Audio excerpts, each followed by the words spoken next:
Ou konon bagay ti kout, me félicito, oui. En tant que yon petit bagay qui coûte ou arrivé marié, me vraiment félicito, oui. Ah, merci, oui, Anna. Et ou même moi t'as fait caca. Ou je non est comme ça, ou pas tout fait marié pour marier un nèg là, ou fait caca. Ou n'y a quitté des cool boy à aller. M'en pas prendre comme ça. Sou chaque nèg gen yo pat carré avec, c'est parce que nèg yo gen sur yo. Nèg yo pas seulement coquer me puis aller non, nèg yo gen sur yo. Parce que me font pile bagay. Arrive ou me vinn tu gon nèg ça.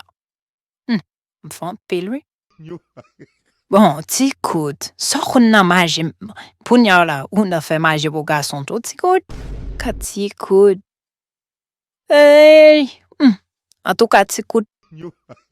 Vraiment félicite pour mariage là. Bonne chance, bonne vie à toi.